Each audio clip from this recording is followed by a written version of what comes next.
ជំរាបសួរសួស្តីអ្នកទាំងអស់គ្នាខ្ញុំឈ្មោះ Sigma Welcome to Basic Human Talk ជីវិតយើងអាយុយើងកាន់តែច្រើនទំនួលខុសត្រូវយើងកាន់តែច្រើនវាធ្វើឲ្យយើងភ្លេចខ្លួនហើយមើលរំលងរឿងតូចៗចានៅពេលដែលយើងនិយាយថាយើងមានអំណរគុណបានណាយើងបែរជាគិតថាតើយើងមានឡានថ្មីផ្ទះធំ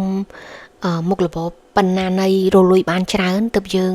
គួរតែបង្ហាញអំណរគុណទៅកាន់ជីវិតរបស់យើងហើយបើយើងអត់មានអារឿងធំនឹងទេយើងបែរជាយល់ថាជីវិតយើងអត់សូវមានតម្លៃបើធៀបទៅអ្នកដទៃដែលគេមានឡានថ្មីជាងយើងផ្ទះធំជាងយើងការងារល្អជាងយើងអញ្ចឹងទៅវាធ្វើឲ្យយើងមើលរំលងរឿងតូចចាហើយកាលណាយើងចាប់ផ្ដើមមើលរឿងរំលងរឿងតូចវាធ្វើឲ្យអាសុខភាពផ្លូវចិត្តរបស់យើងហ្នឹងវាងាយរងគ្រោះទៅកាន់depression ទៅកាន់ភាពអន់ចិត្តឬក៏យល់ថាខ្លួនឯងនឹងអត់មានតម្លៃមូលហេតុដែលខ្ញុំចង់លើករឿងនេះមកនិយាយដោយសារអីកាលពី2ឆ្នាំមុនគឺជាឆ្នាំដែល2023នេះគឺជាឆ្នាំដែល the worst year of my life ខ្ញុំអត់ចង់លើករឿងហ្នឹងមកនិយាយទេតែខ្ញុំចង់លើកអំពីដំណោះស្រាយការ practice មួយដែលខ្ញុំបាន practice មួយឆ្នាំកន្លងហ្នឹងវាបានជួយសម្រួលសុខភាពផ្លូវចិត្តរបស់ខ្ញុំបានច្រើនមែនទែនហើយធ្វើឲ្យខ្ញុំមានអំណរគុណទៅកាន់ជីវិតហ្នឹងច្រើនមែនទែនខ្ញុំមានត្រឡប់មួយទៅសេ journal មុនខ្ញុំចូលដេកហើយខ្ញុំមួយឆ្នាំកន្លងមុនហ្នឹងខ្ញុំសង្កេតឃើញថា journal របស់ខ្ញុំដែលខ្ញុំយកមកអានវិញហ្នឹងគឺសិតតែរឿងដែលអត់សប្បាយចិត្តរឿងដែលអត់ល្អអញ្ចឹងខ្ញុំកត់ទៅក្នុង journal ហ្នឹងទៅ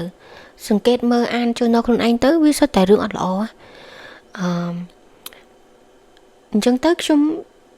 នៅពេលដែលកំពុងតែអាន journal ហ្នឹងក៏កលេចឃើញអា flash card នេះ flash card ហ្នឹងវាសល់កាលពីនៅរៀនវាសល់មកអញ្ចឹងណាហើយក៏គិតថាអញ្ចឹងថា journal ហេតុអីបានទៅសេតែរឿងអត់ល្អអញ្ចឹងហើយខ្ញុំចាប់ផ្ដើមគិតថាអានឹងវាជាអត្តពលដល់សុខភាពផ្លូវចិត្តរបស់ខ្ញុំដែរហើយព្រោះខ្ញុំដូចជាវាយឃើញតែរឿងអត់ល្អអញ្ចឹងណាសូម្បីតែមកអង្គុយទៅសេក្នុង journal ក៏សិតតែរឿងអត់ល្អដែរជាងទៅខ្ញុំថាអានឹងបែរជាអត្តពលនៅ indirectly ជាមួយនឹងអាសុខភាពផ្លូវចិត្តរបស់យើងណាអញ្ចឹងទៅខ្ញុំក៏ចាប់ផ្ដើមយកអា flash card ហ្នឹងមកកត់ថ្ងៃកត់ខែនៅអាក្បាល flash card ហ្នឹងអញ្ចឹងទៅ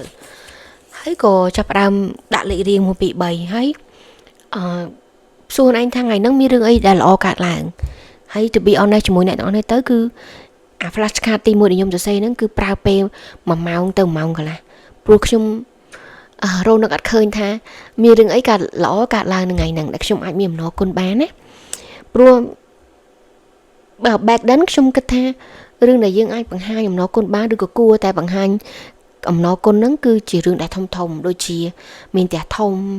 មានឡានថ្មីមានមុខរបរដែលរស់ស៊ីបានលុយច្រើនអីចឹងទៅហើយវាមានអាហ្នឹងអញ្ចឹងទៅចាប់ផ្ដើមថាយល់ថាខ្លួនឯងអត់សូវមានតម្លៃ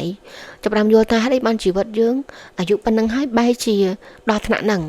ប៉ុន្តែខ្ញុំតាំងចិត្តថាខ្ញុំទៅសេ3នឹងឲ្យបានថាថ្ងៃហ្នឹងខ្ញុំមានរឿងអីដែលល្អអញ្ចឹងណារោនឹងអត់ឃើញចុះឡើងក៏ចាប់ផ្ដើមគិតថា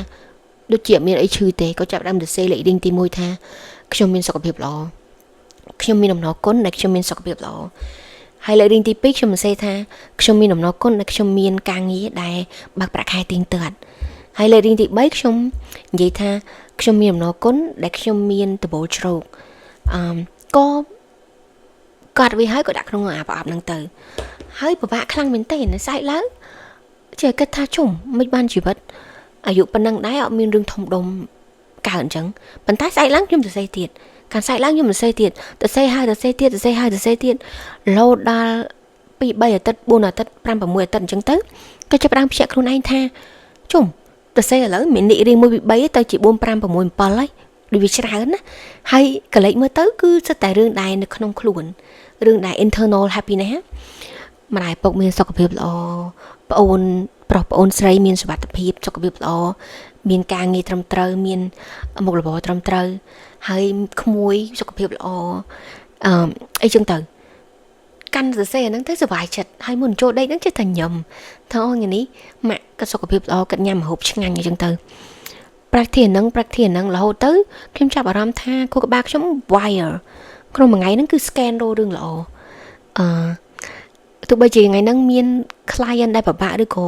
ក្រុមការងារដែលមានអារម្មណ៍មួម៉ៅក៏អត់ប៉ះពាល់ខ្ញុំច្រើនដូចពីមុនដែរបើធៀបពីមុនគឺ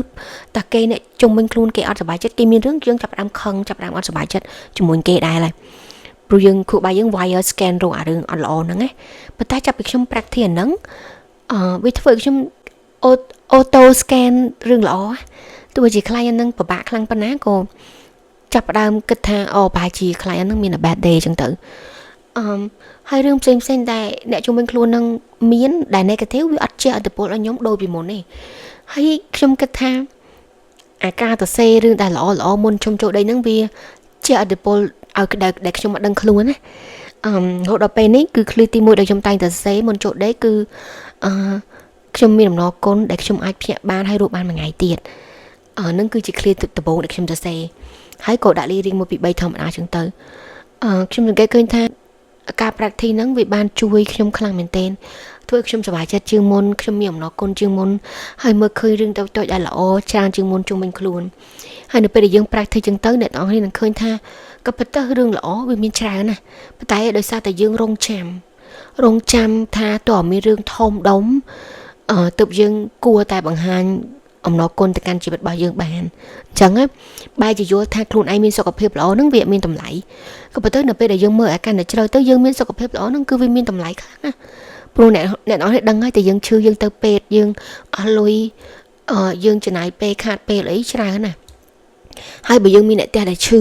ក៏យើងអត់សប្បាយចិត្តរួចដែរប៉ុន្តែយើងបែរជាគិតថារឿងហ្នឹងរឿងអត់មានតម្លៃហើយមិនគួរបង្ហាញអំណរគុណទេខ្ញុំចង់មកលើកទៅចិត្តឲ្យអ្នកនរនេះថាសាកល្បងទៅសេ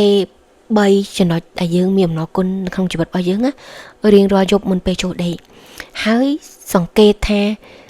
ខួរក្បាលរបស់អ្នកនរនេះផ្លាស់ប្ដូរមិនដែរហ្នឹងហើយខ្ញុំមានតែប៉ុណ្្នឹងទេហើយចង់មកលើកទៅចិត្តឲ្យអ្នកនរនេះសង្កេតហើយព្យាយាមscan រោរឿងដែលល្អហើយបើសិនជាអ្នកនរដាក់ចិត្តដាក់កាយ scan រោរឿងល្អណាខ្ញុំសន្យាជាមួយអ្នកនរថាអ្នកនរនឹងមើលឃើញរឿងល្អនៅជុំវិញខ្លួនយើងដែលកន្លងមកអ្នកនរមើលកំឡុងហ្នឹងហើយសូមអរគុណអ្នកនរហើយសូមឲ្យអ្នកនរមានសុខភាពល្អសប្បាយចិត្តទាំងអស់គ្នា Thank you so much